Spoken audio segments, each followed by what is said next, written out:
Ne restez pas là à regarder le ciel, que l'amour de Dieu par vous se révèle. Ne restez pas là à regarder le ciel, que l'amour de Dieu par vous se révèle. Il y a un temps pour louer et un temps pour servir. Pourquoi rester figé à regarder le ciel? Il y a un temps pour chanter et un temps pour partir. Se lever, écouter un appel.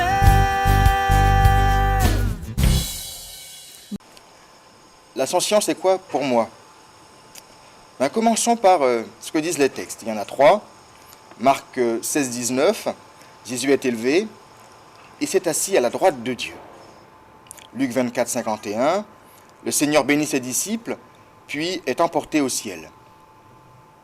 Et enfin, Acte 1, 9, après avoir promis l'envoi du Saint-Esprit, il s'éleva et une nuée vint le soustraire au regard de ses disciples. L'ascension pour moi, c'est la fête de l'élévation du Christ crucifié, ressuscité. C'est la fête de son retour à sa position divine d'autorité, d'où il était venu pour réaliser le salut des hommes. Il siège à la droite de Dieu, nous disent les textes, et le credo que nous disons chaque dimanche. De cette position, il agit, il travaille, il combat pour établir le royaume de Dieu promis. Contre qui combat-il? Selon la Bible, il doit asseoir son autorité sur toutes les puissances créées, les idoles, dirait-on, qui veulent prétendre diriger le monde et les hommes. De ces puissances, le Christ ressuscité élevé libère les hommes. Alors l'ascension est une fête de la liberté pour moi. L'homme est libéré de toute domination pour avancer vers le royaume de Dieu. Et puis l'ascension s'inscrit au centre d'une trilogie. Résurrection, ascension, Pentecôte. C'est le ressuscité qui est apparu à ses disciples qui est élevé. C'est le ressuscité élevé qui obtient du Père d'envoyer l'Esprit Saint à la Pentecôte pour faire naître l'Église. Parce que le royaume de Dieu ne va pas se faire sans les hommes. C'est avec nous que le royaume de Dieu avancera.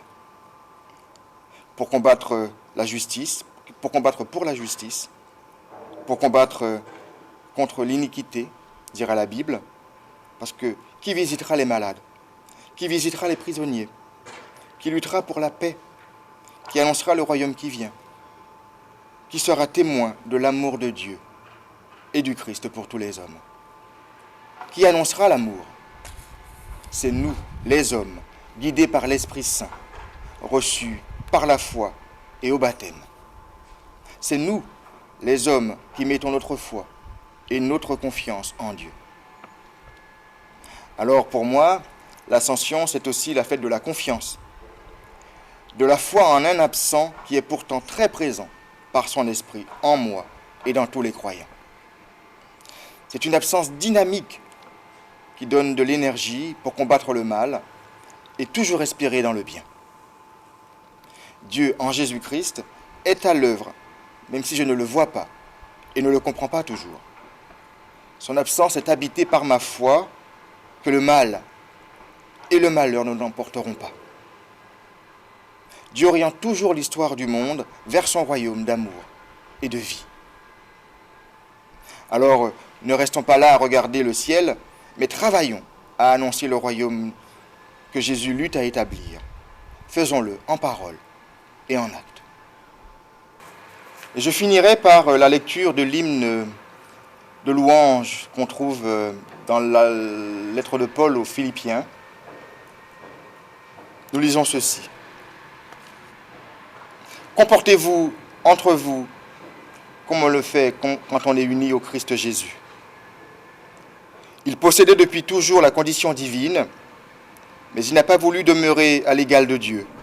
Au contraire, il a de lui-même renoncé à tout ce qu'il avait et il a pris la condition de serviteur. Il est devenu un être humain parmi les humains. Il a été reconnu comme un homme. Il a accepté d'être humilié et il s'est montré obéissant jusqu'à la mort sur une croix. C'est pourquoi Dieu l'a élevé à la plus haute place. Il lui a donné le nom supérieur à tout autre nom. Il a voulu qu'au nom de Jésus, tous les êtres, dans les cieux, sur la terre et sous la terre, se mettent à genoux. Et que tous reconnaissent publiquement le Seigneur, c'est Jésus-Christ, pour la gloire de Dieu le Père. Bonne fête de l'Ascension à tous. Ne restez pas là à regarder le ciel, que l'amour de Dieu par vous se révèle. Ne restez pas là à regarder le ciel, que l'amour de Dieu par vous se révèle.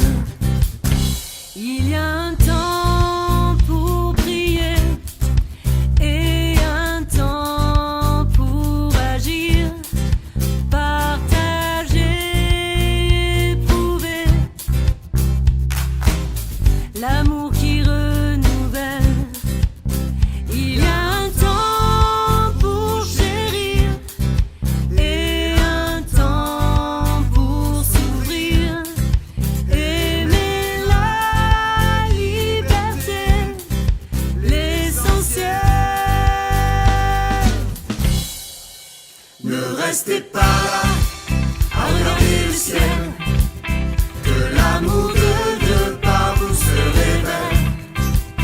Ne restez pas là à regarder le ciel, que l'amour de Dieu par vous se révèle. Il y a un temps pour chercher et un temps pour grandir, vivre et s'émerveiller d'une promesse éternelle.